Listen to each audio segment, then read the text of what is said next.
Welcome sa atong mga vlog mga mi. Sa karong adlaw mao ni nakahon ako og panguhaog kanang gabi. So gahapon tong ako nang gi panguhaan og unod kay nagdungag ko og kanang gabi. Unya akong gitambak di sa among likod kay ako na siyang itanom kay kuan naman kanang hunas man. So mao na siya, ako na siyang putlan kay ako na siyang itanom dito sa amo ang likod sa amo ang balay dapin sa among silingan.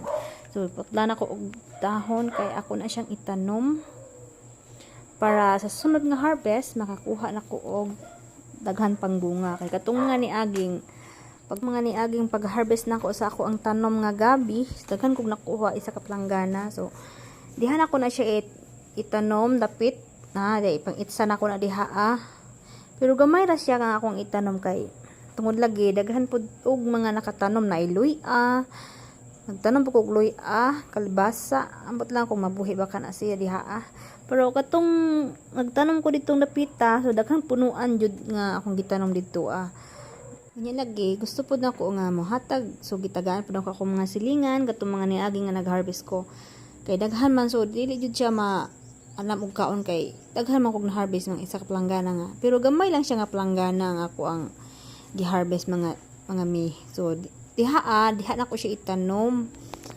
tapad sa akong luyahan pero pag ma-harvest na nako ng luya diha pero gamay ra man akong luya nga gitanom diha kung ma-harvest na ko na akong mga luya ako na siyang tamnan og kanang gabi para mas daghan siya mas lami magud kaon ng gabi kay kanang kung mapalit ko sa palengke mahal kaayo ang kilo sa gabi. So kana siya gitanom jud ako na diha kay para pag ganahan ko kung tay magluto ko og kanang nilat-an so makuha ra ko diha kay katong gahapon man gud nagkuha ko diha sa akong gitanom para akong gikuan sa sudan. Nagkuha ra ko diha sa akong tanaw na isa ka punuan diha nga naibunga nagkuha ko diha kay akong gilata sa ako ang kuan kanang gitlata na ko sa akong sudan. So gitanom lang nako mga kuan na siguro nakapunuan diha akong gitanom mga upat man siguro na siya kapunuan kay ang uban aman po iloy ato ra nang imikos-mikos dili na to na siya lalumon og tanom kay ato man na siyang tambakan og yuta so manguha kog yuta ato sa likod para itambak diha so kana di akong ibit-bit kana siya kana hinatag na sa among silingan para na siya pakaon sa mga kanding ug na kay mga animals nga binuhi perfect kay na siya pang snack nila kay lami kay na siya especially sa baboy mo jud na siyang pang snack sa baboy. So mahal na siya na siya sa online paliton pero kana siya hinatag na sa among silingan kay naman sila baboy. So patanom ko ni ana pero nakalimot ko unsay tawag ana nga tanom basta lindot na siya nga tanom nya kana pud siya ako na siyang gipanghagpat kay ako na siyang ihatag sa akong amiga kay naman siya binuhi nga kanang kanding ba. So tagaan ako siya gusto ko na magtanom pud siya para na siya iyaha kay perfect kay na siya pang snack sa mga kanang kuan kanang mga hayop. So kana diha napita ako na siyang gilampasan kay medyo libon-libon na ba so delikado kayo ang mga bitin basin na di magtago kay murag kanang diha nga area kay tugnaw siya kay likod sa ako ang lababo.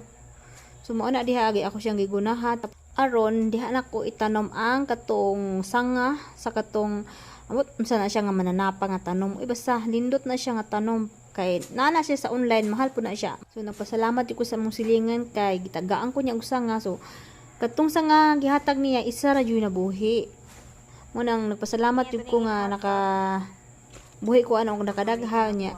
Siyempre mag-share pud ta sa atong amiga nga gwapa so, para na siya iyang tanom. So kana din mga dahona mo na ipakaon sa iyang kanding. Puyog ka, kuha mo sa ilas. Nara ko ang palaya. Tambok ay kong palaya. Kuha mo sa ilas.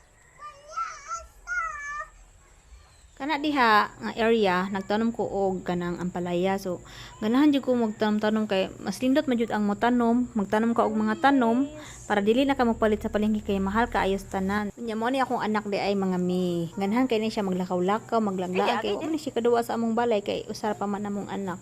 So maadto mi sa akong amiga kay ihatod na mo tong sanga nga akong gikuha ganina para matanom niya. So sagbot kay among likod so daghag gabi diha kung nakay baboy mabuhi jud ang imong baboy kay daghan kay gabi unya. Kanang mga daghan kay diha mga kuan mga tangkong na siya.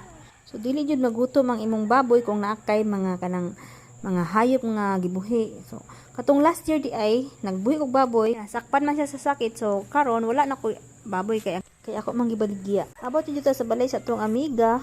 Wala yang kanding diri mga guys. Sa mabaw.